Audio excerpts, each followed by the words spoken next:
sa pedestrian lane pareho sa mga dagkong hump. Pero gisupak sa Traffic Management Center kay makalangay kini kung naay emergency. Si Claire Cornelio sa report. Kada adlaw ginhatod ni Junior Gomez ang iyang grade 2 pupil nga anak padulong sa eskwelahan kay nabalaka siya nga magpataka kini og tabok sa dalan ug dili moagi sa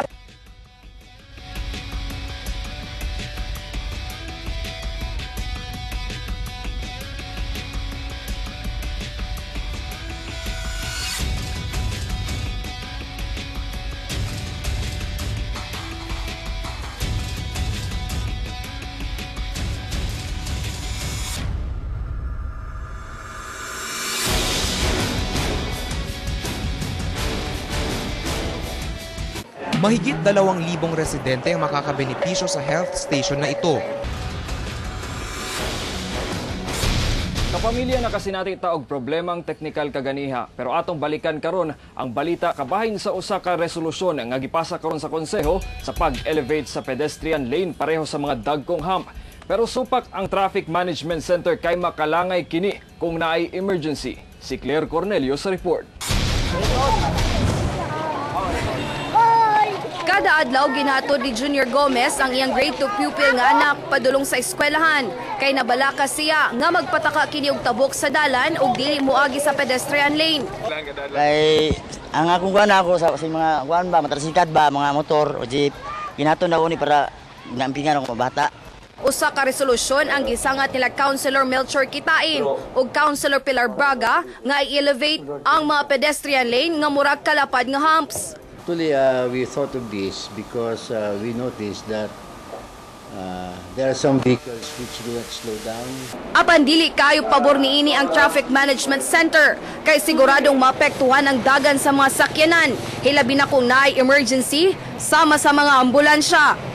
Ang elevated pedestrian is appropriate na siya sa low speed street. Okay? Gustong magbutang og usa ka testing lane ang gobyerno aron sulayan kung unsay epekto. Claire Cornelio, ABS-CBN News. Kapamilya mao kadto ang mga balita sa Ronda Patrol. Daghang salamat. Daghang salamat, Hernel Tokmo. Naay bagong programa karon ng PhilHealth para sa mga naay sakit nga cancer. Kay pwedeng makakuha na og kapin 250,000 pesos pang-abag kini sa pangbayad sa hospital ng report. Nakaginhawag ang may sa gastos ang magtiayong Nenard ug Cher Fuentes, taga-Sulok Davao del Sur, sa pagpatambal sa ilang anak nga si Kish Rashim, nga naay sakit nga acute lymphocytic leukemia. Kay naaprobahan na ang ilang application sa Type Z package sa PhilHealth aron matabangan sa bayronon sa ospital ang ilang anak. Nagpasalamat kog dako nga gitabangan mi kay kami wala. Problema sa mga tambal sa anak kay naaman sagot man nila tanan. Usa lang ang ALL sa mga upat ka mga sakit nga covered sa Type Z package nga makadawat og 210,000 pesos nga budget coverage gikan sa PhilHealth sulod sa tulo ka tuig. Mas na nami mga patient ko na pa-enroll na ani pero human lang nila ang mga requirements. Makadawat ang kaning patient ato benefit package na worth 100,000 pesos. Davao Region, ang Davao Regional Hospital sa Tagum City ug Southern Philippines Medical Center sa Davao City, ang accredited public hospitals. Maganda ito kasi mag-encourage talaga siya sa especially kaning mga standard risk. Sa pagkakaroon, standard risk sa acute lymphocytic leukemia, breast cancer, prostate cancer o kidney transplant pa lang ang covered sa Type Z package. Vina Aranata, ABS-CBN News. Ipahimangnuan sa mga eksperto ang katawhan nga mag-amping sa panglawas, labi na sa mga bata. Labi na sa kining sakit nga virus nga makamatay o nakapatay na sa kapin sa 60 ka mga bata sa Cambodia. Ang pag-maintain o good hygiene, pag-isab sa rumalikay sa enterovirus 71 nga encephalitis o paghubag sa utok nga mo'y hinungdan sa pagkamatay sa kapin sa 60 na ka mga bata sa nasod Cambodia. Makuha kini pinagi sa direct contact sa mga hugaw hilabi na sa mga tao nga may resulta sa hand, foot and mouth disease, paralysis, encephalitis o respiratory syndrome.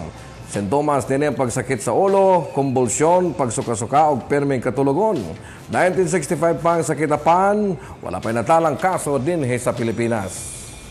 Sa Pilipinas, related siya sa hand and mouth foot disease. So ang bata, di ba usually ang bata ang kamot usually ginakuan sa baba, ana. Talaga ang preventive measure ni is good hygiene yun, hand washing yun.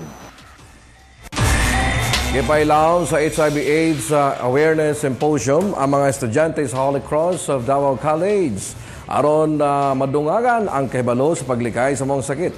Nabalakang DOH pagsaka sa ihap sa mga nagka-HIV/AIDS karon. Sa record sa Department of Health, as of April 2012, 6,669 na ang kaso sa HIV nga natala sa tibok Pilipinas. 867 nini ang nagpositibo sa AIDS. 80% nini mga lalaki. Ang HIV/AIDS, 91% makuha pinaagi sexual contacts. Mas na kung porsyento sa homosexual. Very special guests. This is our battle cry right now.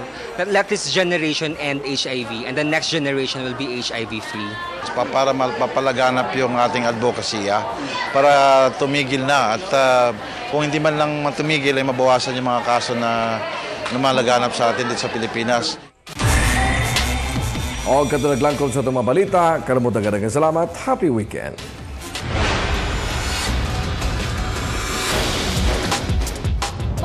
Happy na yun ang hinatangan ninyong bagong show nato nini sa ABS-CBN RNG ang Agri Tayo Dito para mas masabtan pa nato unsa ba ni nga show no.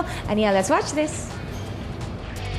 Magsugod na ang pinakabagong Agri Show o programang agrikultura para sa atong mga kapamilya. Mamahimo ng mabungahon ang matag Domingo sa buntag pinaagi sa Agri Show nga Agri Tayo Dito.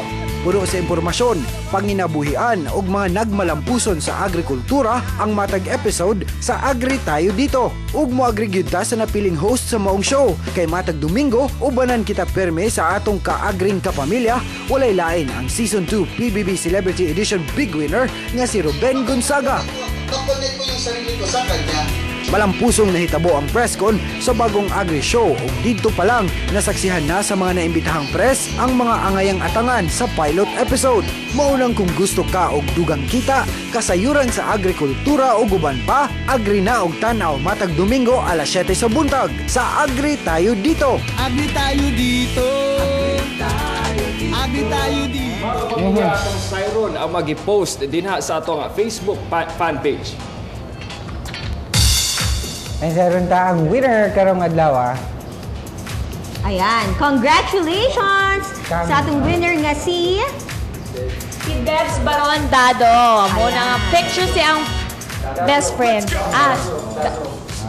Okay. Uy, imuha ng grocery package. Congratulations. Pagdalag ID po baga, i-claim mo din sa ABS-CBN. Sayron ta ang nagunang dagan sa trapiko sa downtown area karong buntaga. Ni Ana, tayo itong model sa may matira si Amrecto, JP Laurel Quirino, Buhangin, and Quezon Boulevard sa may Castillo and Magallanes. Ayan, mga kapamilya, till Monday, mag-uban-uban gyapon ta din sa inyong paboritong programa Matag Buntag sa Maayong Buntag, Mindanao! EJ and Kwentuhan Family.